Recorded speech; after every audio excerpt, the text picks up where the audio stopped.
Amos chapter 7. This is what the sovereign Lord showed me. He was preparing swarms of locusts after the king's share had been harvested, and just as the late crops were coming up. When they had stripped the land clean, I cried out, "Sovereign Lord, forgive! How can Jacob survive? He is so small." So the Lord relented. "This will not happen," the Lord said. This is what the sovereign Lord showed me. The sovereign Lord was calling for judgment by fire. It dried up the great deep and devoured the land. Then I cried out, "Sovereign Lord, I beg you, stop. How can Jacob survive? He is so small." So the Lord relented. "This will not happen either," the sovereign Lord said. This is what he showed me. The Lord was standing by a wall that had been built true to plumb, with a plumb line in his hand. And the Lord asked me, "What do you see, Amos?" "A plumb line," I replied. Then the Lord said, "Look, I am setting a plumb line among my people Israel. I will spare them no longer. The high places of Isaac will be destroyed, and the sanctuaries of Israel will be ruined. With my sword I will rise against the house of Jeroboam." Then Amaziah, the priest of Bethel, sent a message to Jeroboam, king of Israel. "Amos is raising a conspiracy against you in the very heart of Israel. The land cannot bear all his words, for this is what Amos is saying. Jeroboam will die by the sword, and Israel will surely go into exile, away from their native land." Then Amaziah said to Amos, "Get out, you seer. Go back to the land of Judah. Earn your bread there and do your prophesying there. Don't prophesy any more of Bethel, because this is the king's sanctuary and the temple of the kingdom." Amos answered Amaziah, "I was neither a prophet nor the son of a prophet, but I was a shepherd, and I also took care of sycamore fig trees. But the Lord took me from tending the flock and said to me, 'Go, prophesy to my people Israel.' Now then, hear the word of the Lord.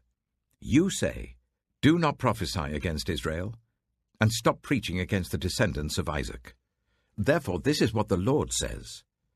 Your wife will become a prostitute in the city, and your sons and daughters will fall by the sword.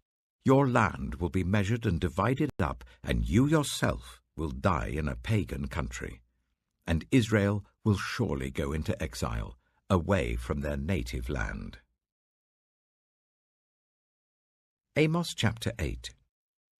This is what the sovereign Lord showed me. A basket of ripe fruit. "What do you see, Amos?" he asked. "A basket of ripe fruit," I answered. Then the Lord said to me, "The time is ripe for my people Israel. I will spare them no longer.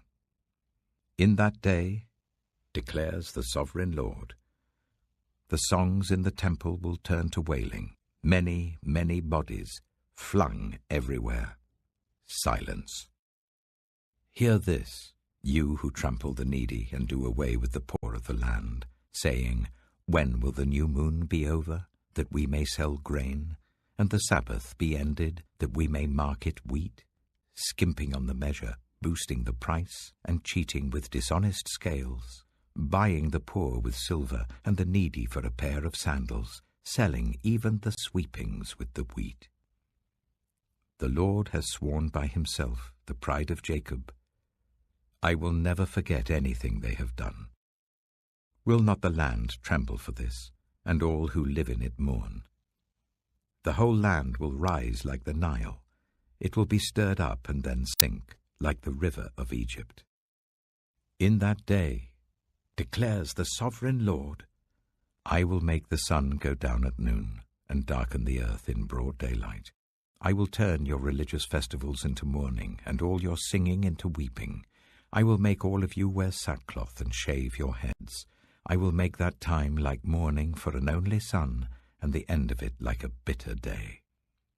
The days are coming, declares the sovereign Lord, when I will send a famine through the land, not a famine of food or a thirst for water, but a famine of hearing the words of the Lord. People will stagger from sea to sea and wander from north to east, searching for the word of the Lord, but they will not find it. In that day, the lovely young women and strong young men will faint because of thirst. Those who swear by the sin of Samaria, who say, "As surely as your God lives, Dan," or "As surely as the God of Beersheba lives," they will fall, never to rise again. Amos chapter 9. I saw the Lord standing by the altar, and he said, "Strike the tops of the pillars, so that the thresholds shake. Bring them down on the heads of all the people. Those who are left I will kill with the sword. Not one will get away, none will escape. Though they dig down to the depths below, from there my hand will take them. Though they climb up to the heavens above, from there I will bring them down. Though they hide themselves on the top of Carmel, there I will hunt them down and seize them. Though they hide from my eyes at the bottom of the sea, there I will command the serpent to bite them. Though they are driven into exile by their enemies, there I will command the sword to slay them. I will keep my eye on them, for harm and not for good. The Lord Almighty, he touches the earth and it melts, and all who live in it mourn. The whole land rises like the Nile, then sinks like the river of Egypt. He builds his lofty palace in the heavens and sets its foundation on the earth. He calls for the waters of the sea and pours them out over the face of the land. The Lord is his name. Are not you Israelites the same to me as the Cushites? Declares the Lord. Did I not bring Israel up from Egypt, the Philistines from Caphtor, and the Arameans from Kir? Surely the eyes of the sovereign Lord are on the sinful kingdom. I will destroy it from the face of the earth. Yet I will not totally destroy the descendants of Jacob, declares the Lord. For I will give the command, and I will shake the people of Israel among all the nations, as grain is shaken in a sieve, and not a pebble will reach the ground. All the sinners among my people will die by the sword, all those who say, "Disaster will not overtake or meet us." In that day I will restore David's fallen shelter. I will repair its broken walls and restore its ruins, and will rebuild it as it used to be, so that they may possess the remnant of Edom and all the nations that bear my name. Declares the Lord, who will do these things.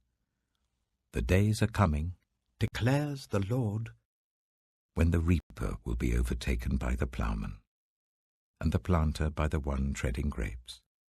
New wine will drip from the mountains and flow from all the hills, and I will bring my people Israel back from exile. They will rebuild the ruined cities and live in them. They will plant vineyards and drink their wine. They will make gardens and eat their fruit. I will plant Israel in their own land, never again to be uprooted from the land I have given them, says the Lord your God. Psalm 140.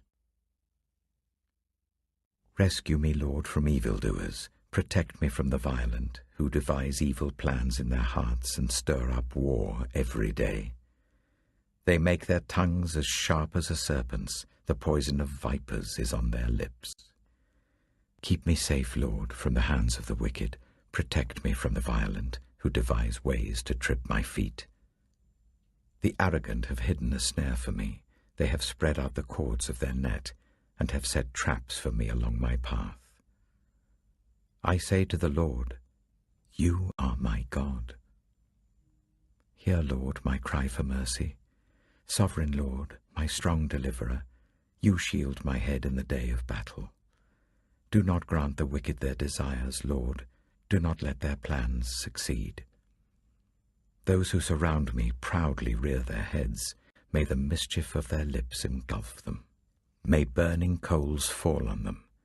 May they be thrown into the fire, into miry pits, never to rise. May slanderers not be established in the land. May disaster hunt down the violent.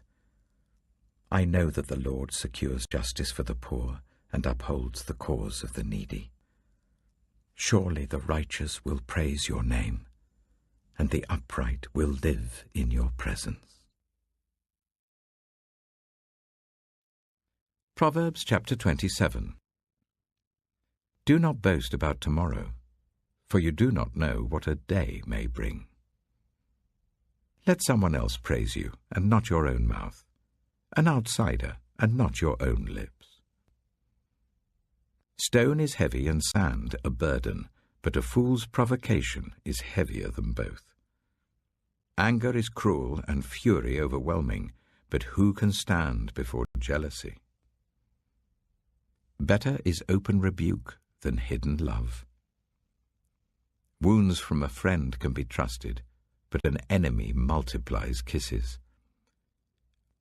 One who is full loathes honey from the comb, but to the hungry even what is bitter tastes sweet. Like a bird that flees its nest is anyone who flees from home.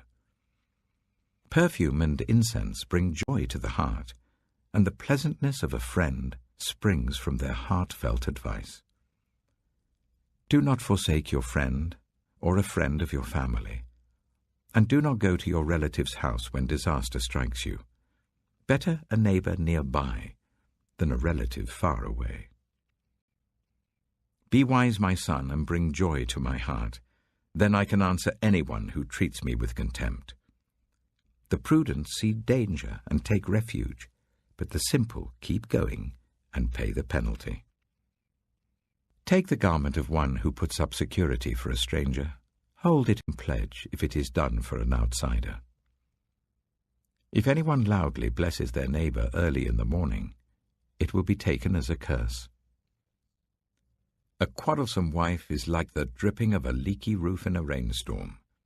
Restraining her is like restraining the wind, or grasping oil with the hand. As iron sharpens iron, so one person sharpens another. The one who guards a fig tree will eat its fruit, and whoever protects their master will be honored. As water reflects the face, so one's life reflects the heart. Death and destruction are never satisfied, and neither are human eyes. The crucible for silver and the furnace for gold, but people are tested by their praise. Though you grind a fool in a mortar, grinding them like grain with a pestle, you will not remove their folly from them. Be sure you know the condition of your flocks. Give careful attention to your herds, for riches do not endure forever, and a crown is not secure for all generations. When the hay is removed, a new growth appears, and the grass from the hills is gathered in. The lambs will provide you with clothing, and the goats with the price of a field. You will have plenty of goat's milk to feed your family and to nourish your female servants.